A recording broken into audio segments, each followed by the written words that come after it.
Aro de tierra. Trabajo de noche en el Panteón Municipal Viejo, al sur de la ciudad. Soy sepulturero y aprendí a leer la tierra como otros leen los rostros.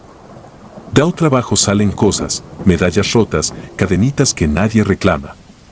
Con eso me mentía hasta la noche del anillo. Fue en 2011, temporada de lluvias. Enterraron a una mujer de manos muy cuidadas. Lloviznaba y la tierra pegaba en la pala. Cuando sellé el nicho, vi el anillo, oro mate, piedra oscura. No brillaba mucho, pero pesaba. Lo levanté y lo guardé en el forro de la chamarra. Nadie me vio. Nadie dice nada cuando termina la misa y solo quedamos los de pala y barro. Esa madrugada soñé con la mujer. No como sombra, sino nítida, como si estuviera viva en una mesa metálica. La piedra del anillo subía y bajaba con un pulso propio. En el sueño sentí el peso en la bolsa, la tela cediendo, los hilos crujiendo. Desperté con ardor en la mano. Estaba hinchada, roja, con una marca perfecta alrededor del dedo medio. Toqué el forro de la chamarra, vacío. En la palma, justo en el anular, algo duro. El anillo estaba incrustado en la piel, como soldado. No sé cómo entró. No quise pedir ayuda. Me vendé con gasa, eché alcohol, maldije en silencio. Esa noche, en el panteón, sonó una campanilla mínima. No la grande de la capilla, sino una nota fina, antigua. En cementerios viejos quedan dispositivos tontos, sogas que ya no llevan a nada, campanillas que un día sirvieron para tranquilizar a los vivos. Sé distinguir el origen de los ruidos. Aquella venía del bloque 7, poniente, donde los nichos se vencen por la humedad. Caminé con lámpara de cabeza. A medida que avanzaba, el anillo se apretaba solo, como queriendo hundirse más en la carne. El lote 7 a 14 de la mujer estaba intacto. En el dren, a un lado, había algo raro, un círculo de agua limpia, perfectamente redondo, brillando en medio del lodo. En el centro, un granito negro, igual a la piedra del anillo. Toqué el borde y sentí un frío distinto, no de lluvia, sino de metal mojado. Me enderecé y escuché el rascado. No era perro ni gato. Era un ritmo paciente, como si alguien probara con la uña la madera por dentro. No recé. Hice lo que sabía hacer.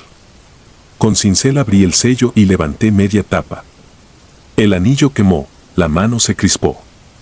Alumbré. La mujer estaba igual, algodones en la nariz, sutura en la mandíbula. Pero faltaba el anillo en la mano izquierda.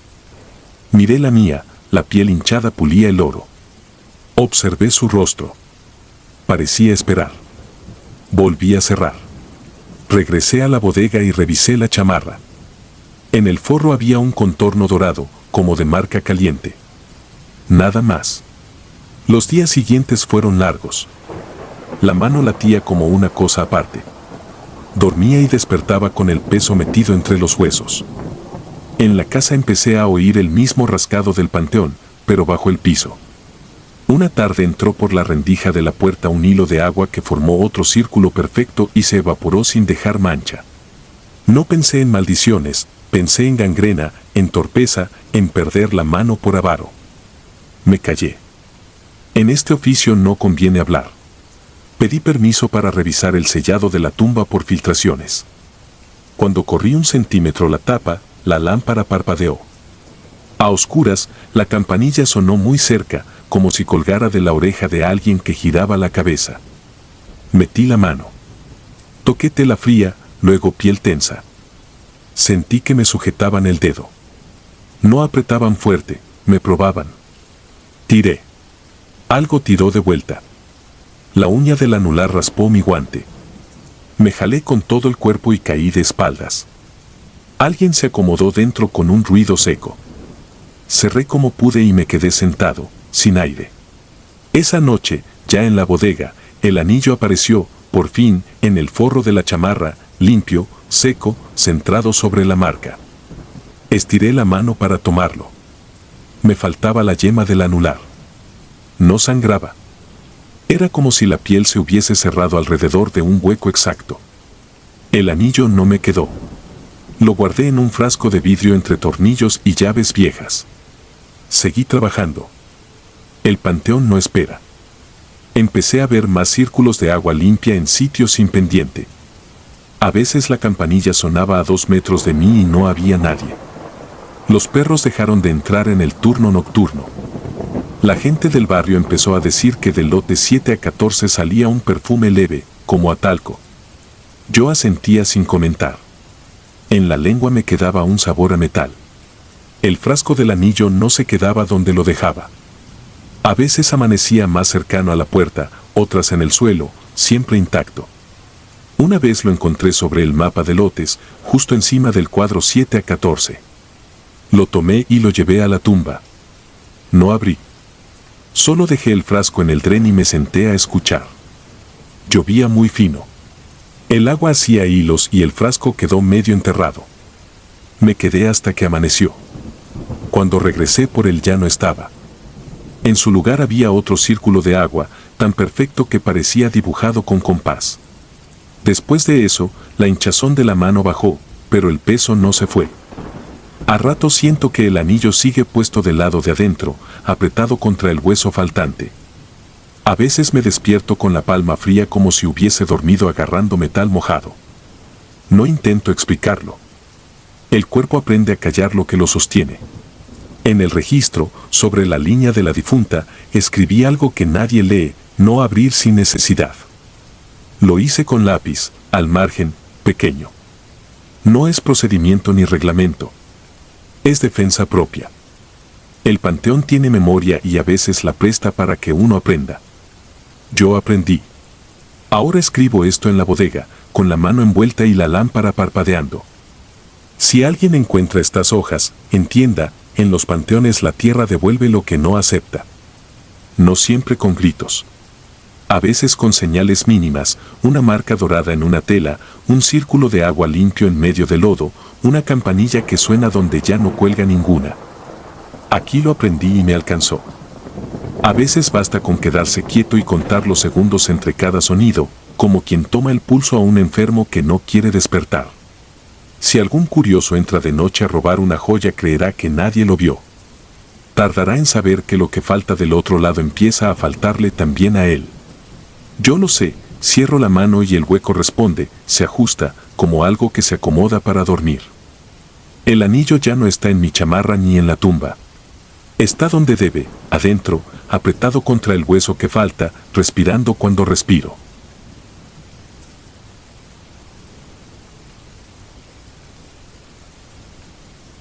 Risas encajonadas. No me gusta la palabra profanador, suena a cuento para asustar aprendices. Yo abrí y cerré tierra por hambre, primero como sepulturero eventual y luego como quien repara lo que nadie quiere tocar, tapas hinchadas, concreto cuarteado, cajones mal alineados. Entré al Panteón de San Jerónimo en 2009 por la puerta de servicio con un llavero prestado y la convicción de que la noche no hace malas a las cosas, solo las hace más sinceras de veras. El encargo no fue oro, fue recuperación, así lo llamaba el encargado para no decir robo. La familia pedía el anillo de plata del abuelo enterrado 4 días antes. Yo mismo había bajado el cajón. Acepté por dinero y porque conocía cada pasillo de memoria. Entré a las 11, con una lámpara baja envuelta en cinta.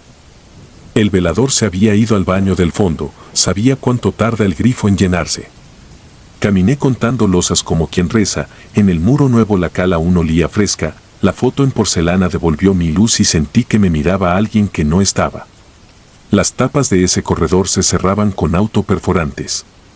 Desatornillé uno por uno, guardé los tornillos en la bolsa, metí el formón, palanca con el barretón, madera contra cemento. El crujido fue un lamento que no quise entender y entonces la escuché, una risa corta y seca, sin pulmón, nacida en la madera honda. Apagué la lámpara para que el oído mandara. La risa volvió, 3 golpes sin aire, como si alguien celebrara con la boca cerrada. He cosido mandíbulas con hilo dental y acomodado manos tercas, pensé en gases y tablas asentando, pero conocía esos ruidos, este tenía ritmo e intención.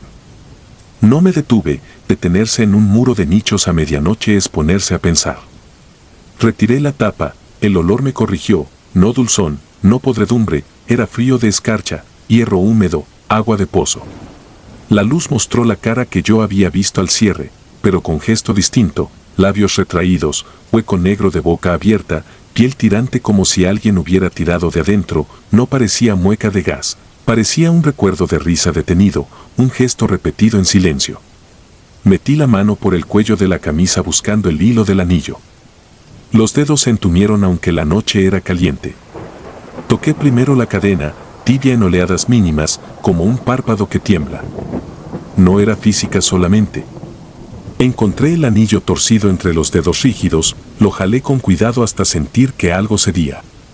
En el cabecero sonó un golpecito repetido, uñas torpes desde adentro. No miré, palpé el bolsillo y toqué una moneda de 10 pesos. Recordé al albañil viejo, toda caja debe llevar una moneda para distraer a lo que se queda. La deslicé hasta el fondo, junto a los pies, y la madera vibró como caja de música gastada. Cerré y atornillé uno sí, uno no, para salir rápido. Cada tornillo devolvía al brazo un eco, presión en garganta invisible. La risa bajó hasta quedar en zumbido. Apagué la lámpara, bajé la escalera sin hacerla cantar y caminé a oscuras. Afuera el grifo seguía corriendo. El mundo continuaba. Dormí mal, la risa pegada por dentro. A la mañana siguiente entré con la escoba, flores nuevas en el nicho, listón blanco con el apellido, una nota de la hija, soñó al abuelo contándole un chiste sin voz y despertó tranquila. Toqué la losa y sentí cosquilleo de pantalla vieja. No dije nada. Por la tarde el velador me llamó, quería mostrarme el monitor. Cámara de pasillo, blanco y negro, 317, se veía mi sombra al retirar la escalera. Luego el cuadro quedó vacío y la tapa vibró apenas, un repiqueteo fino, polvo escapando por la ranura del tornillo central, 3 veces, como aliento en invierno entrando y saliendo. El velador se santiguó, yo no. Desde ese día cambié costumbres. Pedí retirar anillos y cadenas antes del cierre, me inventé un protocolo, sellé uniones y dejé monedas comunes en la esquina de cada cajón, no como pago, como conversación para lo que quede.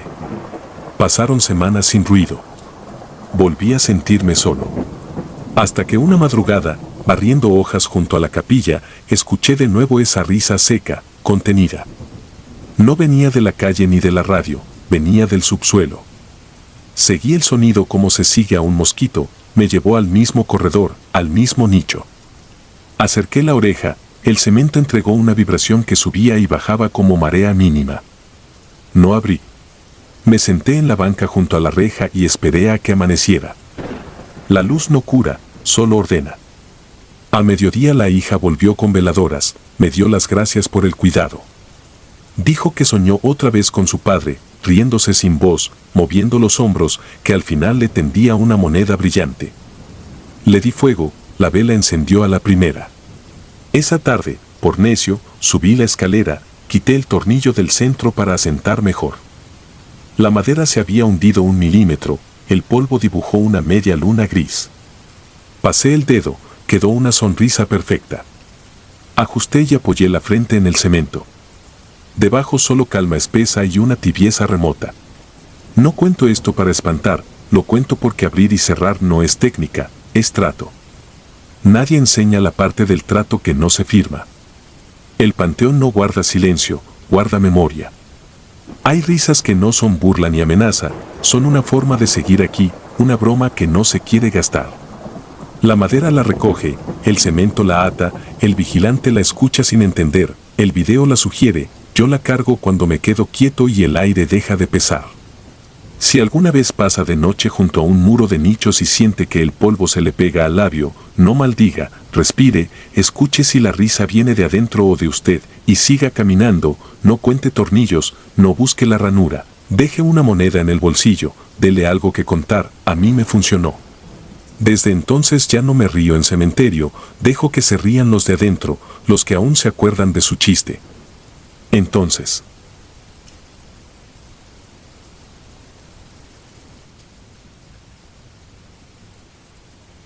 campana del silencio. Me llamo Julio César Quirós y en 1993, con 22 años recién cumplidos, acepté el puesto de sepulturero en el Panteón Viejo de Cananea, Sonora. Mi madre se oponía, decía que un cementerio encierra historias que nadie vivo debería escuchar.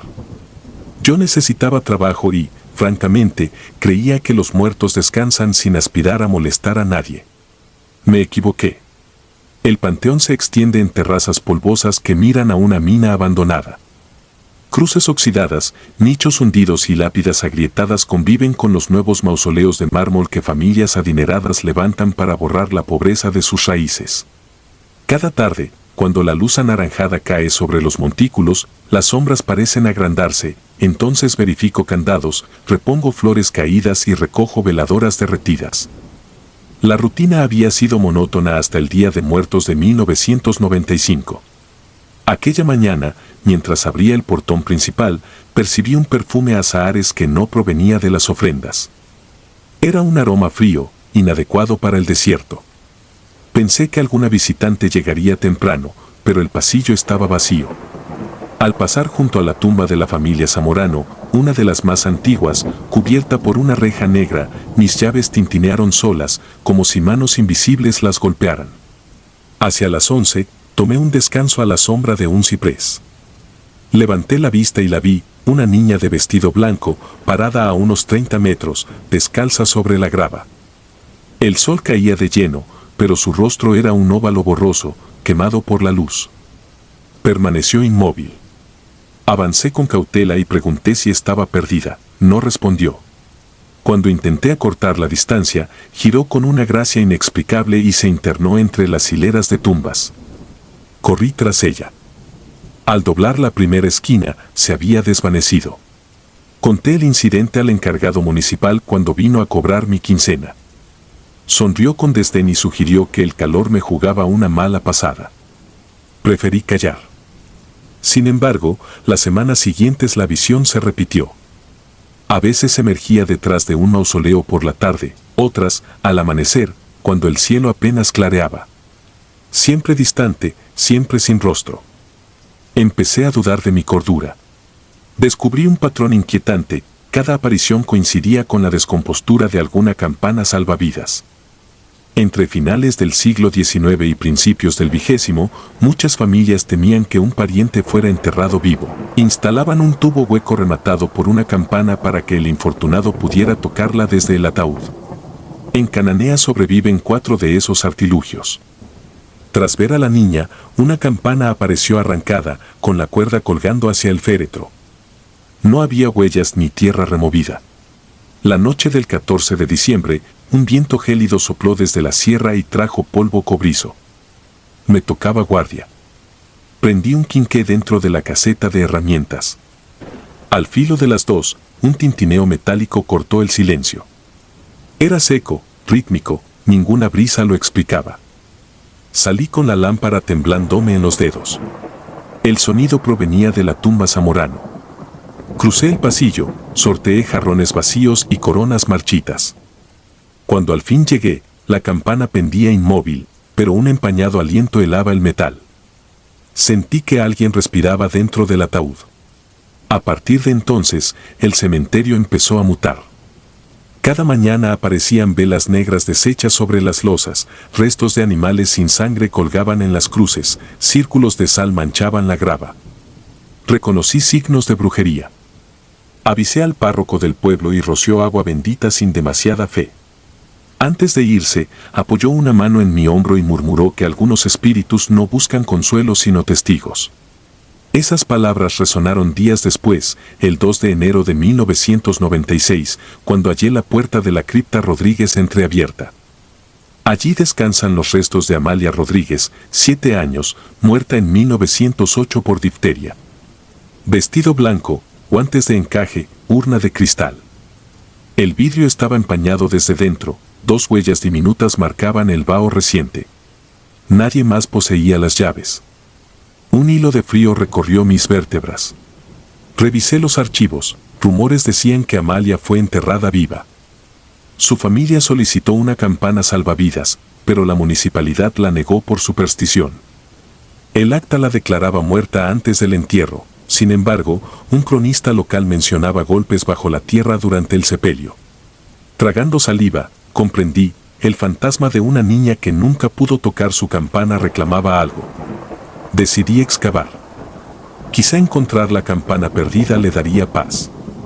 El 5 de enero, antes del amanecer, cavé junto a la tumba Zamorano. Cada palada era un latido en mis sienes. A 1,5 metros, la pala chocó con madera reseca. Quité la tierra con las manos, retiré la última tabla y hallé un ataúd vacío. Solo quedaba una mortaja amarillenta, empapada en un líquido oscuro. Entre los pliegues brillaba la vieja campana, cuerda deshilada.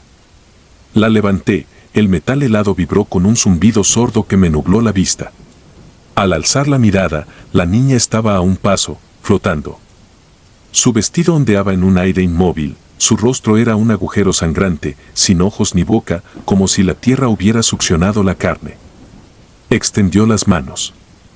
Entendí que quería la campana. La entregué. Sus dedos eran fríos y secos, cáscaras vacías. Al tocarla, retrocedió hasta la fosa y se dejó caer. Una vaharada de polvo cubrió todo. Cuando se disipó, el ataúd estaba otra vez sellado y yo continuaba sosteniendo el cordel arrancado. Regresé tambaleante a la caseta, quise vomitar, pero el cuerpo no obedecía. Caí de rodillas y el eco de la campana retumbó en mis huesos, aunque el aire estuviera mudo. Esa fue mi última noche allí. Al día siguiente, entregué una carta de renuncia sin dar explicaciones. El alcalde no hizo preguntas, supongo que leyó el miedo en mis ojos. A veces, en la quietud de la madrugada, despierto con el zumbido de metal contra metal. Abro la ventana, un perfume azahar flota sobre el barrio. El viejo panteón sigue en Cananea, ahora custodiado por otro infeliz que, tarde o temprano, escuchará la campana cuando la niña sin rostro necesite recordar que la enterraron viva. No pretendo convencer a nadie, pero sé lo que vi. Cada campana que aún cuelga sobre una tumba es prueba de un pavor antiguo que el progreso no ha borrado, ser tragado por la tierra antes de morir y, peor aún, renacer en ella sin voz. Por eso escribo esto. Para que, si alguna vez cruzan frente a un camposanto y oyen un tintineo leve, sepan que no siempre es el viento. Puede ser una mano pequeña reclamando el bronce que le negaron y un sepulturero demasiado tarde para salvarla.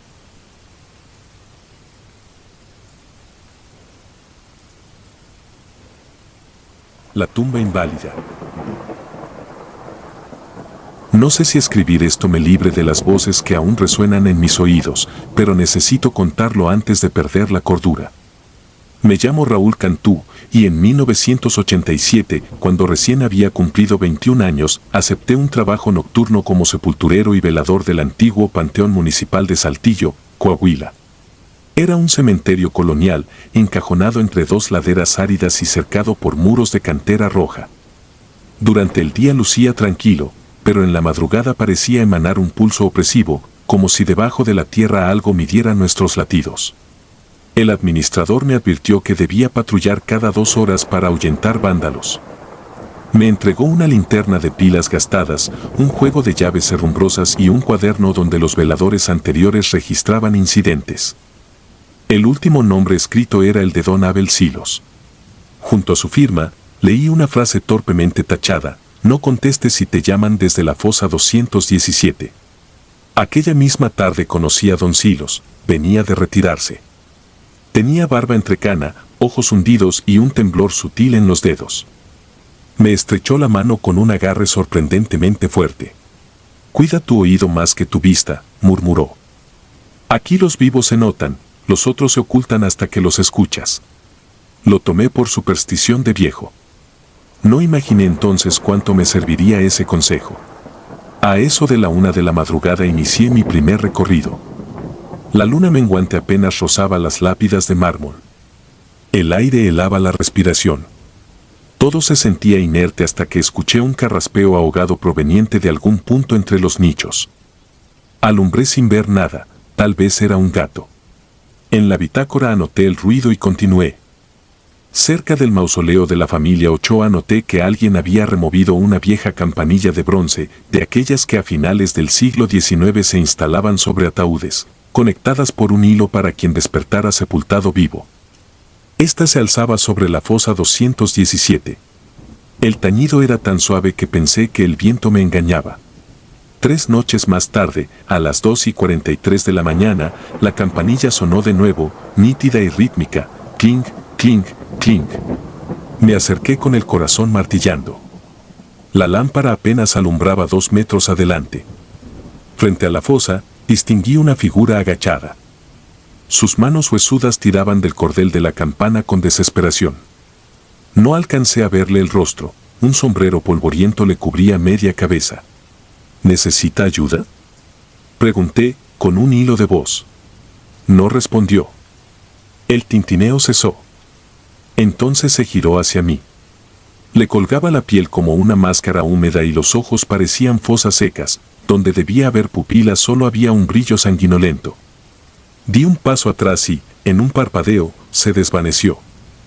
No corrí, me paralizó un frío interno, como si algo sujetara mis huesos desde adentro. Al amanecer, exhausto, busqué en el registro de incidentes. Hallé la nota de Don Silos: si alguien toca desde la 217, ignora el llamado. Más abajo descubrí páginas arrancadas, que daban jirones con manchas de óxido que bien podrían ser sangre seca. Decidí visitar a Don Silos en su casa, al borde de la ciudad. Me abrió la puerta una hija suya, con rostro de pocas horas de sueño. Él yacía en una cama, respirando con dificultad. Cuando me vio, se obligó a incorporarse. ¿Escuchaste la campana?, susurró sin rodeos. Asentí, incapaz de ocultar el terror. Me contó que, en 1968, durante una remodelación, exhumaron varios cuerpos sin acta. Entre ellos hallaron los huesos de un enterrador alcohólico al que apodaban el zurdo. Dicen que murió asfixiado cuando cayó borracho en una tumba recién cavada. Por compasión o vergüenza, lo sepultaron allí mismo, sin misas ni familia. Desde entonces, cada vez que el recinto cambiaba de velador, la campana cloqueaba hasta que el nuevo guardián abandonaba el cargo o enloquecía. Él busca compañía bajo tierra, concluyó Don Silos, y un espasmo le cerró los párpados. Esa noche regresé aturdido, decidido a ignorar cualquier sonido. Pero a las 3 en punto la campana repicó con furia. No acudí. Tomé los auriculares y subí el volumen de un viejo radiotransistor. Aún así, entre la estática, emergió claramente una voz áspera: Raúl, hoy te toca a ti. La radio se apagó sola. La linterna estalló de un flash y quedó muda. Entonces mi cabaña fue sacudida por 3 golpes secos en la puerta. El pestillo vibraba, pero no se abría. El suelo temblaba como si golpearan desde el subsuelo. Oí un rasguño continuo detrás de la pared de madera, dibujando mi nombre letra por letra. Al amanecer salí temblando. La campanilla colgaba rota, solo quedaba la argolla.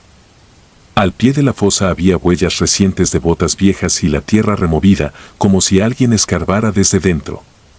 Contra toda lógica, me propuse acabar con aquello, desenterrar y ver qué había. Con la pala empecé a abrir la tumba. Cada palada parecía clavarse en mi estómago. Cuando la pala chocó con la madera húmeda del féretro, un hedor sulfuroso escapó, seguido de un susurro apenas audible: baja la luz. Mi mano temblaba. Retiré la tapa. El ataúd estaba vacío. Solo había un sombrero polvoriento y, sobre él, una nota amarillenta: dame tu nombre y descansaré. Sentí que mi identidad se aflojaba, como si mi mente quisiera desprenderse del cuerpo. Sin previo aviso, la tierra se alzó alrededor del hoyo, formando pequeñas columnas de polvo que se colapsaban sobre mis pies. Mis botas se hundieron hasta los tobillos. Una fuerza invisible tiraba de mí hacia abajo. Grité, pero la arena ahogó el sonido. Clavé la pala para impulsarme. Se partió al medio. Estaba condenado. De pronto, una mano arrugada me aferró del brazo y me jaló con fiereza. Era Don Silos, pálido, sudado y con los ojos desorbitados. No había tiempo para preguntas. Entre ambos logramos salir antes de que la grieta se cerrara con un chasquido que me perforó los tímpanos. Nos refugiamos en la garita. Don Silos me entregó un frasco de vidrio lleno de clavos oxidados. Búscalo cuando la luna esté sobre la cruz del panteón central. Clávalo al suelo con esto y repite tu nombre en voz alta. Si lo logras antes del alba, quizá te deje en paz. No entendía, pero era mi única opción. A las 4:17 de la mañana la luna coronó la cruz. Caminé hacia el centro del panteón. Cada paso se sentía más pesado que el anterior.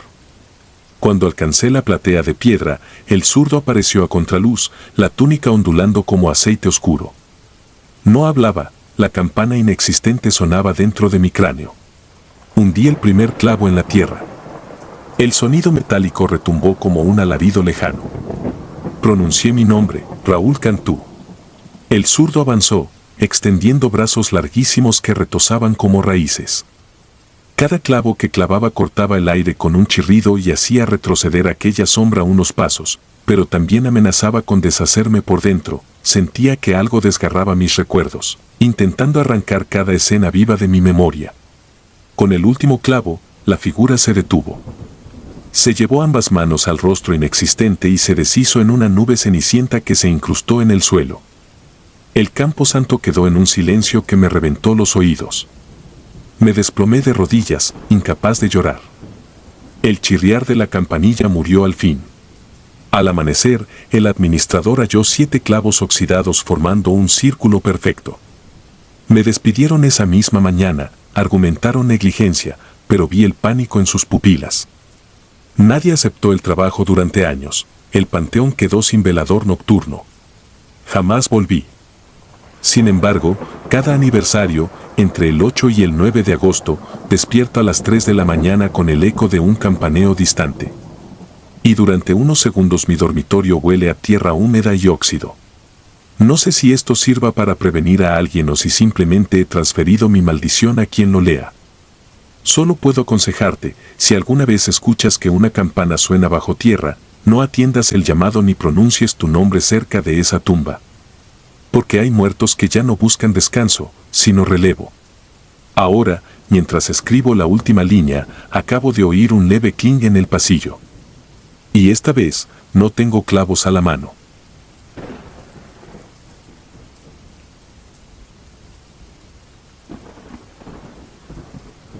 El tañido que no debía existir.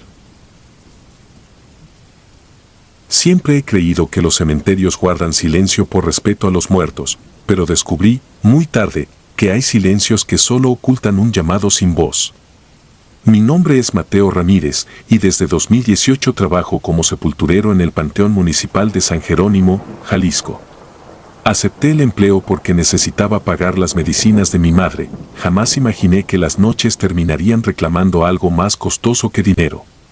El primer día, Rubén, el sepulturero al que yo sustituía, me entregó un manojo de llaves y un cigarro a medio apagar. No habló de turnos ni de protocolos, solo murmuró, casi sin mirarme, si oyes una campana, ignórala. ¿Qué campana?, quise preguntar, pero él ya se marchaba con prisa, como si mi curiosidad fuera contagiosa. Durante semanas, nada ocurrió. Mis noches se llenaban de tareas mecánicas, limpiar lápidas, ajustar flores marchitas, espantar perros callejeros.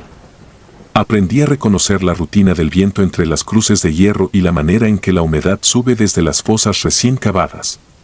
Empecé a sentirme dueño del cementerio, hasta que la noche del 2 de noviembre, todo cambió. Aquella jornada Día de Muertos el panteón ardía en veladoras y voces, pero una tumba en la zona más antigua se mantenía en penumbras, sin flores ni fotografías. Era la sepultura de Leandro Fonseca, un relojero que, según los registros, falleció en 1918. Al acercarme noté algo insólito. Un delgado cable salía de la lápida y se extendía hasta un mástil metálico rematado por una pequeña campana ennegrecida. Recordé entonces la advertencia de Rubén y, por primera vez, noté que mis manos temblaban. Tomé nota mental de avisar a la administración, retirar reliquia peligrosa. Pero la semana pasó, el oficio de sepulturero exige más acción que papeleo, y la campana quedó ahí, oxidándose bajo la llovizna. Noche cerrada del 12 de noviembre.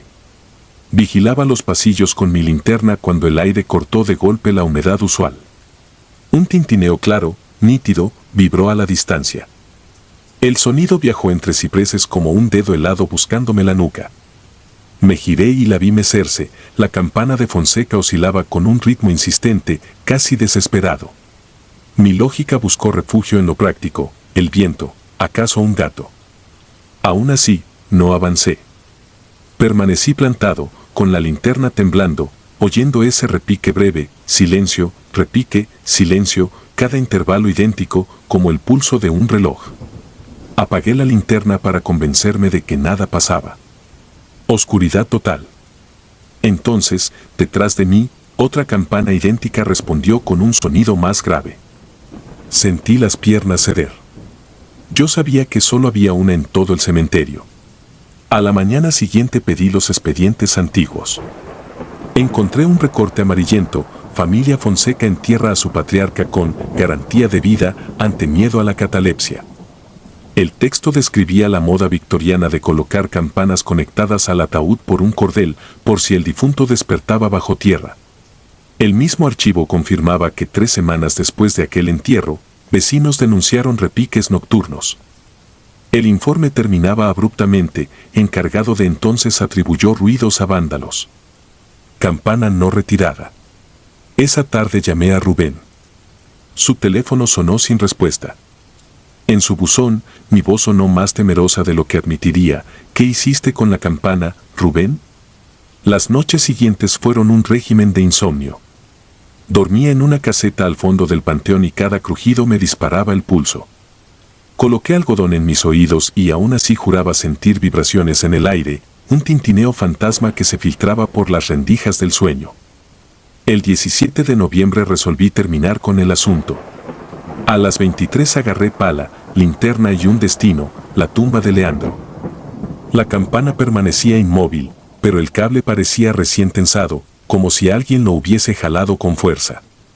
Respiré hondo para silenciar el corazón y empecé a cavar junto a la lápida, no encima. No soy profanador, solo quería aflojar el cable bajo tierra y arrancarlo. Con cada palada liberaba el hedor dulce de la humedad antigua. Cuando sentí que la pala golpeaba madera, un golpe seco resonó desde abajo, 3 veces, como si alguien tocara la tapa del ataúd. Retrocedí azorado, un chirrido metálico coronó el golpe, la campana se sacudió sola, furiosa. La linterna tembló en mi mano y alumbró algo imposible: el cable ya no estaba tirante hacia la fosa, sino extendido hacia mí. Tropecé, caí de espaldas. Mientras me levantaba, la campana se detuvo. Silencio de plomo. Quise marcharme, pero sentí un tirón en el tobillo, el cable se enroscaba como serpiente en mi bota. Grité al arrancarlo, la campana volvió a sonar con cada espasmo del cable, como si gozara con mi miedo. Conseguí zafarme y corrí sin aliento hasta la caseta. No dormí. Entre escalofríos, esperé el alba. Al amanecer empaqué mis cosas. Planeaba renunciar, pero decidí buscar a Rubén antes. Fui a su casa, una residencia humilde, ventanas selladas con tablas. El vecino me explicó que Rubén llevaba 2 semanas internado en un psiquiátrico. Aquella misma noche del 1 de noviembre, lo encontraron vagando por la carretera, descalzo y cubierto de tierra, repitiendo: no toquen la campana, no toquen la campana. La idea de salvarme huyendo perdió fuerza, ¿y si el repique me seguía? Tenía que cerrar aquello como se cierran las heridas, desde dentro. Volví al cementerio con un plan tarde-noche. Tomé un martillo, un cortapernos y un viejo radio para distraerme. A medianoche exacta, la campana se agitó sin preliminares, como esperando mi presencia. Me acerqué decidido, con el primer golpe arranqué el badajo. El sonido cesó, pero el cable pareció latir, vibrando desde el subsuelo. Lancé el badajo lejos y comencé a cortar el alambre.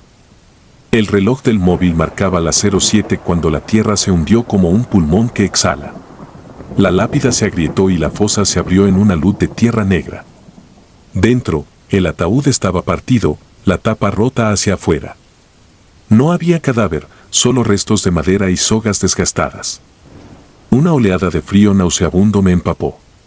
De entre la tierra surgió un aliento sofocante, cargado de formol y algo agrio, como respiración retenida demasiados años. El aire se dobló con un quejido profundo, inhumano, que no salió de una garganta sino del suelo mismo, una vibración gutural que resonó en mi estómago. Intenté retroceder, pero el borde de la fosa se desmoronó y caí. Rodé hasta apoyar un pie en el ataúd vacío. El cable se deslizó por encima de mí, envolviendo mi pecho. Palpé desesperado buscando el cortapernos, se había perdido entre la tierra. De pronto el silencio se quebró, no era una campana. Eran docenas, cientos, campanillas invisibles tocando a la vez, como si cada tumba despertara. En la penumbra vi algo moverse entre los huecos de los sepulcros aledaños, siluetas delgadas, sin luz, arrastrándose hacia el borde. Brazos huesudos emergían, haciendo el aire, buscando salida. La campana original, ya sin badajo, vibraba sola, sin sonido, como si orquestara aquel coro mudo. La certeza me atravesó, Leandro nunca salió, languideció bajo tierra, pero su pánico se sembró como virus en el cementerio, contagiando a cada muerto de la misma hambre de aire. El griterío interno de mi cabeza se mezcló con el tintineo ensordecedor. Hundí las manos en la tierra suelta hasta encontrar el cortapernos. Con un esfuerzo ciego corté el cable cerca de mi pecho. El eco metálico cesó al instante. Las campanas imaginarias callaron. Las siluetas se detuvieron, como marionetas sin hilo. Un bulto pesado se desplomó entre los restos del ataúd, era un cráneo mordido por óxido, todavía atado al extremo del cable cortado. Las cuencas vacías parecían mirarme con alivio o con odio. Trepar la fosa fue una lucha contra el barro y el miedo. Cuando por fin salí, el cementerio estaba inmóvil de nuevo. Desenterré estacas de madera y crucé el hueco con tablones, sellando la abertura. Luego, con un bidón de combustible que había robado del almacén, rocié la tumba y la campana. Encendí un fósforo. Las llamas bailaron silenciosas, consumiendo cable, madera y recuerdos que nunca debieron ver la noche. Amanecí recargado contra la verja del panteón, cubierto de hollín. El fuego se había apagado, dejando solo un montículo de cenizas y el poste de la campana retorcido como un brazo fracturado. Entregué mi renuncia esa misma tarde. Nadie pidió explicaciones, los muertos no firman quejas y los vivos prefieren el consuelo de la ignorancia. Hoy escribo esto desde un cuarto alquilado en otro estado. Al caer la noche cierro todas las ventanas, apago luces y me recuesto con los puños apretados. No puedo conciliar el sueño.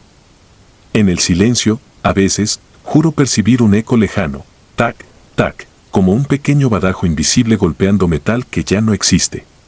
Quizás sea mi culpa, o quizá las campanas recuerden a quien las despojó de su voz. Si como sea, desde aquella noche entiendo que el verdadero terror no está en ser enterrado vivo, sino en despertar donde nadie quiere escuchar tu campanada.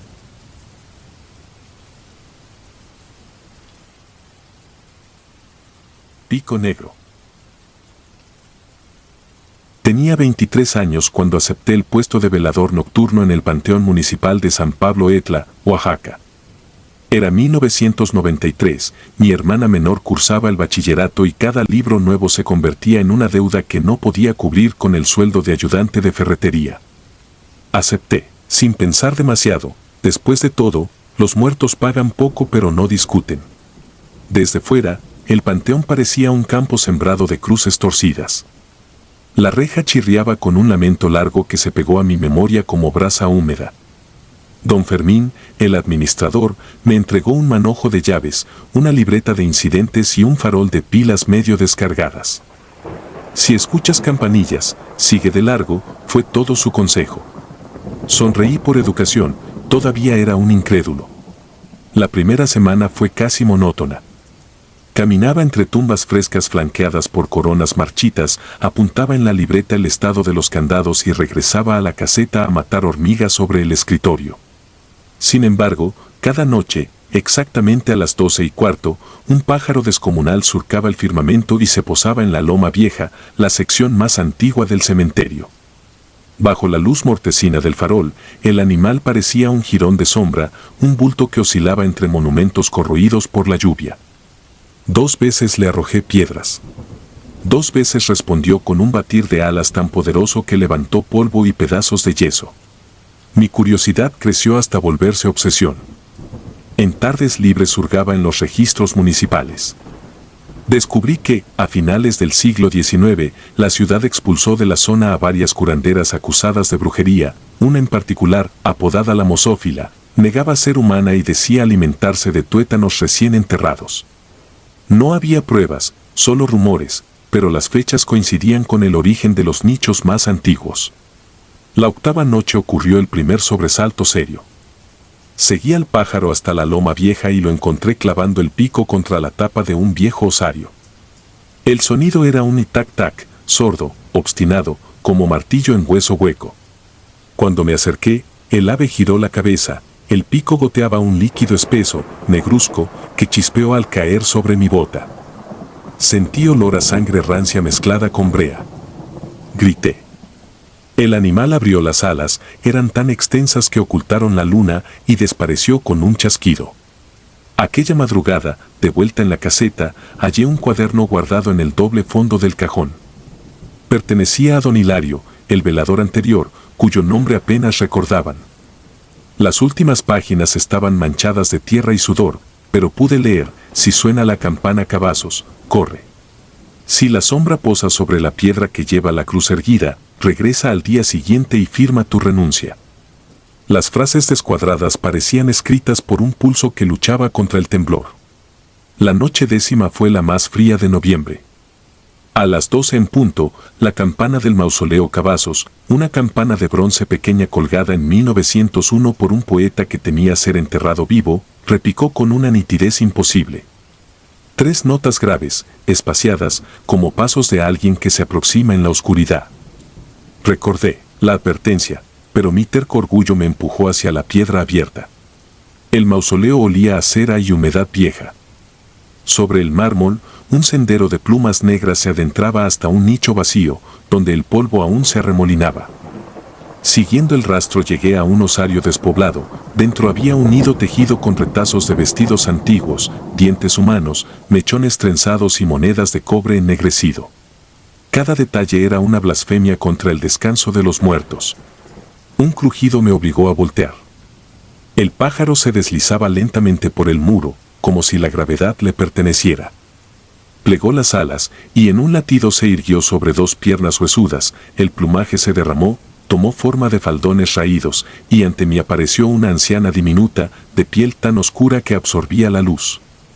Sus ojos eran pozos sin fin. Sonrió sin labios y extrajo de su pecho una campanilla idéntica a la del techo, pero envuelta en verdín. Al agitarla, el aire vibró con un tañido espeso que pareció perforar la tierra misma. Sentí como el suelo latía. Desde las profundidades llegó un chasquido de madera agrietada. Las tapas de los ataúdes, pensé, se estaban abriendo. Retrocedí, tropecé, caí, y el farol rodó por el mármol hasta apagarse. La penumbra adquirió un tinte verdoso que emanaba de la campanilla. La anciana volvió a transformarse, su pico creció, los ojos se hundieron hasta volverse pupilas únicas y el cuerpo recobró alas imposibles. Antes de que pudiera gritar, todo fue negro.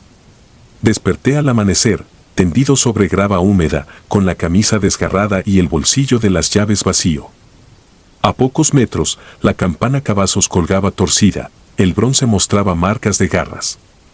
Caminé 30 minutos hasta la carretera principal y allí me arrodillé, llorando bajo un sol que me ofendía de tan vivo. Los médicos dijeron que sufría choque postraumático. 2 semanas después, sin ahorros ni paz, me mudé a la ciudad de Oaxaca. Trabajé donde pude, portero, cargador, ayudante de cocina. Intenté olvidar. Pero el insomnio me perseguía. Cuando la noche se ponía densa, juraba escuchar, muy lejos, el tañido de una campanilla subterránea. Cada tanto un pájaro grande pasaba sobre el techo de lámina y el corazón me saltaba como si quisiera escapar de mi pecho. En abril del 1996 recibí una tarjeta sin remitente. Dentro había una foto Polaroid, el mausoleo Cavazos reducido a un boquete infecto, con raíces expuestas como venas secas. Al dorso, una sola frase: sigue llamando. Esa misma noche soñé que despertaba en mi cuarto y el techo se abría como una herida. El pájaro descendía sin hacer ruido y apoyaba su pico en mi frente. Yo sentía el frío metálico atravesarme hasta clavarme al colchón. Desperté empapado y decidí enfrentar mi miedo. Volví a San Pablo Etla la última semana de abril, convencido de que un gesto firme cerraría la herida. No había vigía en la entrada, solo una cadena rota y el candado oxidado. Al internarme, noté que la loma vieja había sufrido hundimientos recientes, varias lápidas se inclinaban como dientes flojos. Sobre una de ellas había veladoras consumidas, tal vez dejadas por curiosos que buscaban leyendas baratas. Me acerqué al cráter donde antes se alzaba el mausoleo. Al borde, la campanilla oxidada yacía partida en dos. Al verla sentí alivio. Sin campana, pensé, no habría llamada. No contaba con que aquello fuera solo un instrumento. Un roce suave detrás de mí provocó un escalofrío que me paralizó. Giré despacio. El pájaro estaba allí, pero no en la cruz ni en los muros, se posaba sobre el aire, suspendido, como si un hilo invisible lo sostuviera. El pico goteaba la misma sustancia viscosa que recordaba, las alas, despegadas, tapaban la tarde entera. Alzó una pata y vi colgando de un tendón reseco un pequeño cascabel de cobre. El mínimo tintineo bastó para helarme hasta la raíz del pensamiento. Comprendí entonces que la anciana del pico negro no residía en tumbas ni campanillas. Ella era el cementerio, cada hueso, cada nombre borrado, cada raíz cruzando ataúdes era una fibra de su cuerpo enfermo de siglos. Al hundirse el mausoleo, solo mudó de piel. Huí sin mirar atrás. No recuerdo cómo crucé la reja ni qué camino tomé para salir del pueblo. Trepé a un camión de carga y viajé 16 horas hasta Ciudad de México. Dejé atrás oficios, amistades, incluso mi apellido. Tomé trabajos nocturnos en bodegas donde las paredes vibran con motores, buscaba así ahogar cualquier sonido que se pareciera a un tañido. Ahora, con 35 años, alquilo una habitación diminuta cuyos muros crujen cuando pasa el metro. Escribo estas líneas a la luz blanca de una bombilla que no parpadea. Temo a los cortes de energía. Temo cerrar los ojos. A veces, en el alba, me invade la certeza de que la anciana vuela sobre las avenidas, un borrón oscuro que nadie nota, buscando el olor de mi miedo. Cuando ese pensamiento me estrangula, abro la ventana y escudriño el cielo. No veo nada. Pero siento el latido del aire, como si un par de alas gigantes aleteara despacio para no despertar al barrio. Guardo la campanilla rota en una caja metálica bajo la cama. La encontré 2 noches después de regresar a la capital. Alguien la dejó en el pasillo del edificio, envuelta en periódico húmedo. A veces la observo, el bronce, corroído, aún vibra con algo que no es sonido, sino impulso. Una vez me atreví a rozarla, la piel se me erizó y escuché, no con los oídos, sino con la médula, el murmullo de cientos de voces mezcladas con un graznido profundo que decía mi nombre. Si has leído hasta aquí, te ruego que no busques el panteón de San Pablo Etla. No hay nada que puedas hacer allí salvo darle alimento a la oscuridad. Y si alguna noche, caminando cerca de cualquier camposanto, oyes un tintineo que no encaja con el viento ni con tus pasos, aléjate sin voltear. Porque el viento no hace sonar metales oxidados y las aves nunca deberían oler a hueso fresco. Yo aprendí la lección en carne viva y cada latido que me resta es un recordatorio de que la deuda con los muertos nunca se liquida. Algún día, lo sé, la campanilla resonará dentro de mi pecho y un pico negro golpeará la puerta que separa mi sangre del silencio eterno. Entonces, las alas descenderán y no habrá cuaderno ni renuncia capaz de salvarme.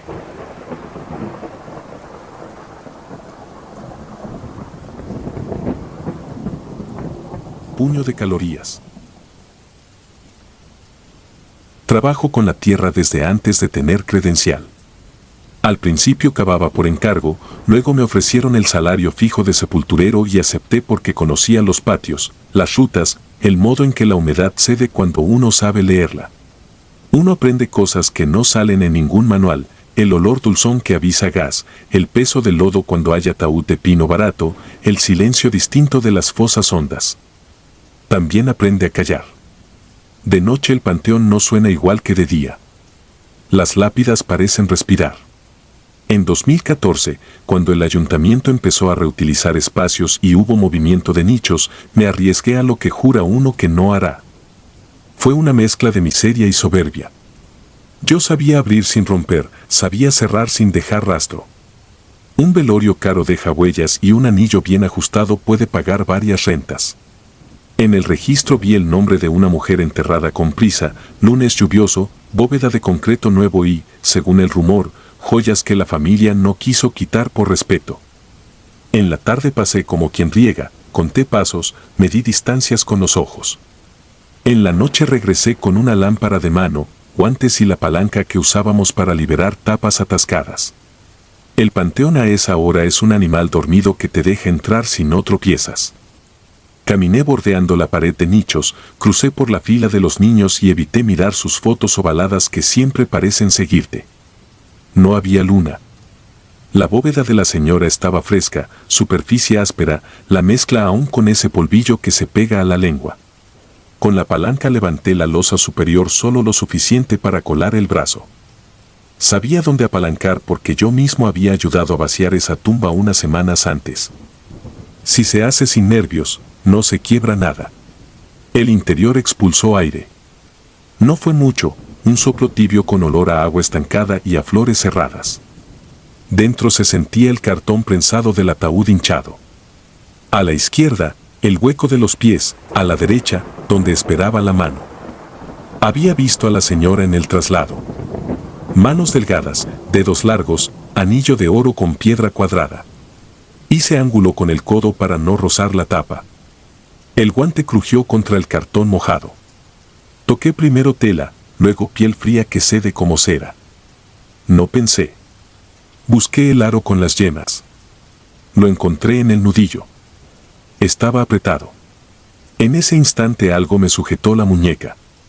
No fue una sensación ni un calambre. Fue una mano cerrándose con fuerza alrededor de la mía, hueso contra hueso, los 5 dedos acomodándose como si buscaran encajar. Jalé por reflejo y la tapa interna se hundió 1 centímetro, escupiendo agua marrón. El agarre no cedía. La lámpara se resbaló y pegó contra la losa. Sentí el guante doblarse, la piel de mi antebrazo estirarse. Jalé otra vez con todo el cuerpo. Algo chasqueó, puede que fuera mi codo o el cartón rompiéndose. Salí hacia atrás y caí de costado. La losa bajó y mordió mi muñeca 1 segundo, lo suficiente para dejarme la piel como mapa. Me arrastré hasta liberar la mano. Me quedé sentado en el suelo con el corazón dentro de la boca. Tardé en entender que seguía vivo, que nadie me había visto. El brazo ardía. En la piel, bajo el polvo, se dibujaban 5 marcas completas, pulgares y falanges, como si alguien me hubiera apretado con manos manchadas de calorías. La lámpara seguía encendida, apuntando al pasto. No quise volver a tocar la losa. Me alejé con el brazo pegado al cuerpo. Caminé recto hasta la bodega, me lavé con la manguera, me quité el guante roto y lo tiré al pozo de agua negra donde echamos restos de flores. Las marcas no se iban. Eran frías. Esa noche no dormí.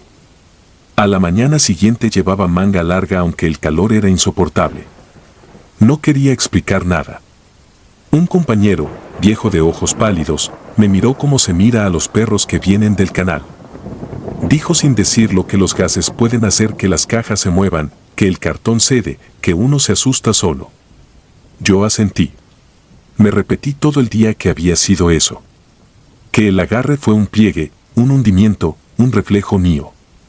La piel, sin embargo, mostraba otra cosa. 5 dedos que no eran míos. El pulgar, particularmente, apretado con intención. Al tercer día el brazo empezó a doler menos, pero la marca se entintó como si saliera desde dentro. Trabajé como siempre. Abrimos una fosa vieja para trasladar huesos a un osario. Al desenterrar, el olor era distinto, un agrio seco, de madera muerta y tierra cocida. Encontré uñas adheridas a la tapa interior y me las guardé como prueba para mí, como si algo necesitara confirmación. Por la noche, ya en casa, las tiré. No quería tener nada que hablara. Duró semanas. Cada vez que me acercaba a esa bóveda sentía el brazo pesado, como si adentro alguien respirara con mi pulso. Evité pasar por allí. Un domingo llegó la familia a quejarse por humedad. La losa se había hundido apenas y manchaba de sombra. Tuvimos que abrir de manera oficial. Fuimos dos, con el encargado y acta en mano. Cumplimos con todo. Levantamos la losa a la vista de la familia. Dentro, la caja había colapsado por la lluvia. La tela estaba disuelta. La señora yacía de lado, como si algo la hubiera obligado a girar. La mano derecha, la del anillo, estaba vuelta hacia el pecho. La izquierda, extendida hacia donde uno metería un brazo. Nadie comentó nada. El encargado habló de saturación de agua, de peso mal distribuido, de cartón que clava en diagonal. Volvimos a sellar. La familia se fue. Me quedé un rato viendo la mezcla secar. Sentí el brazo latir al ritmo de una gotera imaginaria. No entré al panteón varias noches. Me dediqué a la parte diurna, a las listas, a pintar números en cruces. Cuando regresé a los turnos largos ya había dejado de sangrarme la muñeca, pero el dibujo de los dedos permanecía claro, como un tatuaje torpe. Una madrugada escuché arrastrarse una camilla vieja por el pasillo de nichos. No usamos camillas. El sonido venía y se detenía, venía y se detenía. Fui con la lámpara hasta la pared donde los niños. No había nada. Al dar la vuelta pasé frente a la bóveda y el brazo se me heló. Me quedé quieto. El aire tenía el gusto metálico de antes de la lluvia. Desde adentro, muy suave, se oyó un roce, como uña sobre papel. No esperé a más. Me fui a la oficina y me quedé allí hasta el amanecer. Quise echarle la culpa a mi cabeza. Busqué explicaciones. Decían los viejos que los muertos no jalan, que es uno el que arrastra culpas. Me hice el propósito de no acercarme a ninguna caja nueva, de evitar tentaciones. Devolví un reloj que me habían regalado años atrás como pago por un favor sucio. Tiré el guante roto de nuevo, por si acaso, esta vez bien bajo. Pero el cuerpo recuerda a su manera. En la ducha sentía siempre la mano cerrándose en mi muñeca y, si me quedaba quieto, podía ubicar la presión exacta de cada dedo. Algunos días amanecía con tierra bajo las uñas aunque me había lavado bien. Otras veces, en el descansillo junto a mi cama, había marcas de lodo como de palma abierta. Nadie entraba a mi cuarto. Nadie sabía. Un mes después, el encargado me pidió acompañarlo a revisar una queja distinta. En la misma fila, 3 bóvedas más allá, habían puesto una cruz de madera con moño negro que amanecía cada día virada hacia nuestra bóveda. La enderezábamos y amanecía de nuevo mirando allí. El encargado habló de viento. Yo no dije nada. Esa noche, con el panteón vacío, me planté frente a la losa que me conocía. Llevé la mano al cemento y pegué la palma. El frío que subió fue como agua de pozo. Cerré los ojos y conté 5. El brazo, de adentro hacia afuera, se llenó de un hormigueo espeso, como si pequeños animales caminaran bajo la piel. Retiré la mano. Quedó marcada la mía en polvo blanco. Encima, sin haber llovido, apareció otra mano más pequeña, marcada en humedad, superpuesta con exactitud sobre mi muñeca. Desde entonces la marca ya no baja. En días de calor, arde. En días nublados, se enfría tanto que me punza el codo. A veces, cuando paso la lámpara muy rápido por esa fila, la luz hace reflejo en un brillo que podría ser la piedra de un anillo. Nunca más volví a meter un brazo en una caja. No por miedo a ser atrapado, sino por entender que hay manos que se quedan sin despedida y no aceptan que uno toque donde nadie lo llamó. He visto muchas cosas que admiten explicación, gases que levantan tapas, madera que cede, agua que empuja cajas. Lo mío no lo cuento así. Lo mío lo llevo escrito. Si algún día ve en mi muñeca 5 marcas pálidas, no pregunte por un accidente. No es quemadura ni golpe antiguo. Es algo que me sujeta para que no olvide. En el oficio aprendí a acomodar huesos, a cruzar los metacarpos con respeto para que quepan en el osario. Aprendí a tapar la tierra sin dejar montes, a poner flores sin cruzarlas. Lo que no aprendí, hasta esa noche, fue a sentir el peso de una mano que ya no vive y sin embargo reclama. Desde entonces trabajo igual, con pala, varilla y paciencia, pero cada vez que levanto una losa en presencia de una familia, siento que de adentro alguien cuenta conmigo. Y cuando acaba la ceremonia y todos se van, me quedo un poco más, por si hace falta que alguien suelte. Porque a mí, esa vez, no me soltaron. Y aunque me liberé a tirones, los dedos quedaron. Y siguen. Y cuando cierro los ojos los puedo ver, blancos de cal, quietos sobre mi piel, como si esperaran a que yo meta de nuevo la mano donde no debo.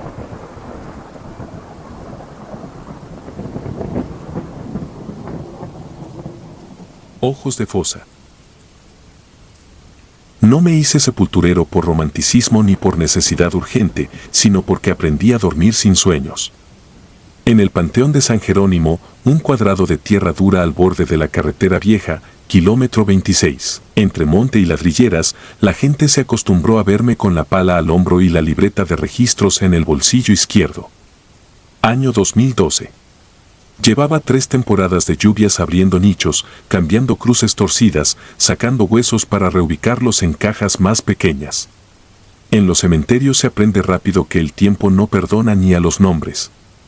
Las fechas se borran, las fotos se palidecen, los mármoles se quiebran por debajo antes que por arriba. Lo único que queda entero es el miedo, siempre listo, como herramienta en el cinturón. Esa tarde llegó la orden de exhumar a un menor. Traslado por petición de los padres. Fosa 4, sector infantil, hilera B. Era un terreno bajito donde el pasto no prendía y el barro guardaba olor a dulzón. Antes de la lluvia siempre rondaban perros flacos y una vez un zorro escarbó hasta sacar un juguete sepultado. En la oficina me entregaron un folder con acta, croquis y una nota, ataúd de fibra, 2 años enterrado, posible compactación. Leí 2 veces. La libreta tenía otra cosa, apenas 6 meses desde el entierro. No era la primera vez que los números no cuadraban, pero ese desacuerdo me clavó una astilla en la conciencia. Fui con Pino, el más viejo, y con Goyo, que era nuevo. Preparamos la carretilla con cal, cuerda, un pie de cabra, 2 linternas y bolsas negras para residuos. Yo marqué el rectángulo con calorías. Con el primer palazo la pala dio un golpe seco contra algo que no debía estar ahí. No era piedra. Sonó a lata enterrada, a hoja de metal delgada. Escarbé con las manos y apareció una lata de leche en polvo oxidada, sin tapa, llena de papelitos como banderines. Promesas, seguro. Las saqué, las fui metiendo en una bolsa. Pino dijo que no me detuviera, que si me ponía a leerlos no acabaría antes del agua. Seguí. La tierra venía prieta y húmeda por capas. A medio metro empezaron a salir los regalos típicos, una sonaja rota, una veladora con la cera atrapada en media luna, una pulsera de plástico. Goyo respiraba fuerte, no por el trabajo sino por el ambiente. El barro de niño siempre pesa distinto. Dicen que es por el tamaño de la fosa, por lo hondo del hueco y por las flores que dejan marchitar encima. Yo digo que pesa distinto porque uno intenta aligerarlo con la cabeza y no puede. Al meter la pala por el borde derecho, el piso se dio con un suspiro largo. Me fui de rodillas adentro, las botas chorreando. La linterna de Pino alumbró el cajón, una caja blanca con los remaches en cruz. Parecía intacta. La fibra, cuando es buena, aguanta. Pasé la mano por el costado y sentí frío. El plástico estaba como recién pintado. Eso no coincidía con 2 años bajo tierra ni con 6 meses. Para entonces el material se opaca, toma color de agua sucia. Este no. Brillaba con una película aceitosa. Goyo dijo que lo notaba también en el olor, como a pintura fresca mezclada con tierra mojada. La tapa no traía tornillos normales. Venía sellada con una resina ámbar en la junta perimetral. Saqué el pie de cabra, busqué el punto más blando y presioné. La resina se abrió como piel vieja. Del interior salió un aliento tibio, imposible en un cajón frío.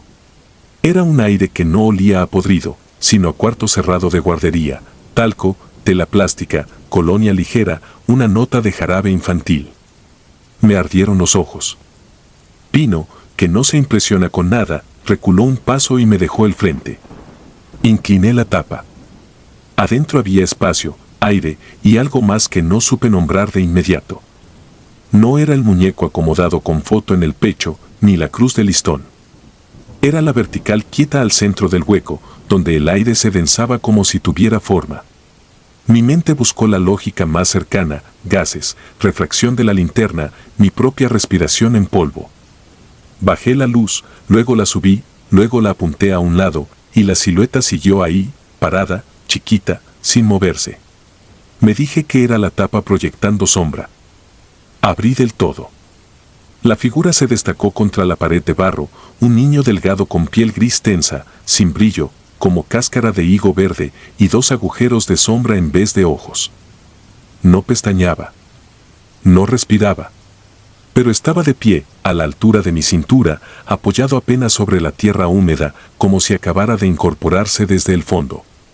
Se me helaron los brazos. En mi trabajo he visto músculos que se contraen por los últimos impulsos, dedos que se cierran por el rigor, bocas que expulsan aire atrapado cuando uno mueve el cajón. Todo eso entra en la lista de lo posible. Un cuerpo en pie, no. No lo puse en palabras. No había dónde ponerlo. Me quedé con la pala cruzada al pecho. Pino, desde arriba, dejó caer una cuerda. No habló. Goyo no soltó el aire hasta que chasqueó la lengua y aquello fue el único ruido que nos unió. No grité. Reaccioné como reaccionan los que están acostumbrados a no tener margen. Controlé la luz, busqué el contorno real. La piel gris estaba reseca pero no quebrada. El cuello, demasiado rígido para equilibrar a alguien de pie. Los pies, hundidos apenas, marcaban 2 medias lunas, no huellas completas. En el borde del ataúd, justo frente al niño, había restos de resina derretida hacia afuera, como si hubieran abierto por dentro y empujado. En el interior del cajón, el colchón plástico estaba limpio, recién acomodado, y la sábana todavía guardaba pliegues. No había manchas, no había olor de descomposición. Solo ese aliento tibio que no podía venir de ahí. El niño inclinó apenas la cabeza, no como gesto humano, sino como un peso mal sujeto al tronco. En la cuenca izquierda, la sombra pareció moverse con un brillo húmedo. Pensé en una acumulación de mosquitos, en agua, en truco de la lámpara. Bajé la luz hasta el borde de la fosa para que entrara de costado. Fue peor. La negrura tomó volumen, como una tinta que respira. Me entraron ganas de taparlo, de cerrar y clavar otra cruz encima y dejar que el monte recuperara la hilera. Pino me pidió la cuerda con la mano extendida. No la tomé. Hice algo que hasta hoy no me explico, estiré los dedos hacia el niño, como buscando confirmar si la vista me mentía. A 1 centímetro de su piel, el aire se enfrió. La humedad que tenía en las palmas se secó de golpe. Sentí una vibración muy fina, como cuando una nevera arranca en la madrugada y uno pega la frente a la pared. Percibí zumbidos chiquitos, lejos, luego cerca, luego dentro de mí. No eran insectos. Eran voces sin palabras, como si alguien respirara a centímetros de mis oídos desde adentro de la tierra. Toqué. La piel se dio apenas, no blanda, no dura, sino con la consistencia de un fruto curtido. De inmediato me invadió un cansancio raro, no de brazos, sino de recuerdos. Se me apagaron 3 o 4 momentos de golpe, el cumpleaños de mi hijo menor, el olor de la sopa de mi madre, el apellido de mi primer jefe. No digo que se me olvidaran del todo, digo que se apagaron, como si alguien pusiera la mano sobre una vela encendida. Retiré la mano con un tirón. En el dedo índice me quedó pegado un costrón gris, seco, que se deshizo al caer. No había sangre. No había nada que justificara la pérdida súbita que sentí en la cabeza. El niño ahora parecía más cerca. Las medias lunas de barro a sus pies se habían hendido un poco más, no por peso, sino porque la tierra se ablandó bajo él como si quisiera tragárselo de nuevo. No pregunté nada. Junté los pedazos de tapa, bajé el pie de cabra, pegué la lámina como pude, pasé la cuerda alrededor del cajón, hice señales a Pino. Entre los 3 lo subimos con el pulso roto. No hubo ceremonias. Pino marcó en la libreta un traslado directo al osario común, algo que jamás se hace con menores salvo orden expresa, pero nadie discutió. Esas líneas a veces son otra pala. Esa noche no regresé a la oficina. Dejé la carretilla con las herramientas como si estuviera a media faena. Caminé hasta la reja, crucé la carretera sin mirar y me fui a pie a mi casa. En el borde de la barda, los perros no ladraron. Me senté en el patio con las manos abiertas sobre las rodillas, algo que nunca hago porque en el barrio uno se cuida de no mostrar temblores. Me sorprendí mirando mis dedos como si no me pertenecieran. No recordaba el tono de voz de mi padre. Podía reconstruir su cara, sus manos, sus botas. La voz, no. Había sido desplazada por una nota continua, un zumbido que ahora vive en el fondo de mi oído izquierdo. Los días siguientes llegaron las lluvias. La tierra del sector infantil se hundió un poco, nada fuera de lo usual. Pusimos ladrillo bajo las cruces para que no se calzaran. La gente llegó con flores, con dulces, con papelitos doblados. Encontré una latita nueva sobre la fosa 4. Dentro, otra promesa enrollada con hilo, que no se levante, que no camine, que no mire. La saqué, como me ordenan, la puse en la bolsa negra de residuos del campo y fui a tirarla al tambor. A la mañana siguiente la latita estaba de nuevo encima, con otra promesa más corta, que me deje dormir. No he vuelto a ver al niño parado como esa vez. He visto, sí, sombras que no se explican por el sol, reflujos de aire donde no sopla viento, marcas de dedos pequeños en la resina vieja de otros cajones infantiles. He escuchado, desde dentro de la tierra mojada, golpes leves como de sonaja atrapada. Lo que no he recuperado es lo que me arrancó ese tacto. Hay pasajes de mi vida que ahora siento ajenos, como películas que vi y olvidé al salir del cine. No es demencia, no es cansancio. Es otra cosa que no se cura con café ni con plática. A veces, cuando abro una fosa y el barro cede, me viene un frío de metal y la lengua me sabe a talco.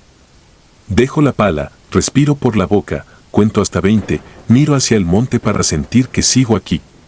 De noche, cuando el zumbido sube, me cubro los oídos con las manos y aún así escucho el rumor de papeles en una latita, promesas que el barro no cumple. Sé que un día, en el espejo, mis ojos no serán ojos sino huecos, no por muerte, sino por intercambio. Los cementerios también cambian cosas con uno. Lo que uno entierra no siempre se queda y lo que saca no siempre es lo que espera. Si me preguntan por qué sigo, digo que es oficio, que alguien debe hacerlo. La verdad es otra. Sigo porque tengo miedo de irme y llevarme ese zumbido a otra parte. Prefiero que se quede aquí, en San Jerónimo, atado a esta tierra que ya me conoce. Y porque cada vez que llueve y el aire se espesa con olor a plástico nuevo, siento que bajo mis botas alguien pequeño vuelve a ponerse de pie y a mirarme desde adentro de la fosa con esos ojos de tinta, sin reproche, sin nombre, pero con la paciencia de la tierra que no suelta lo que ya tocó.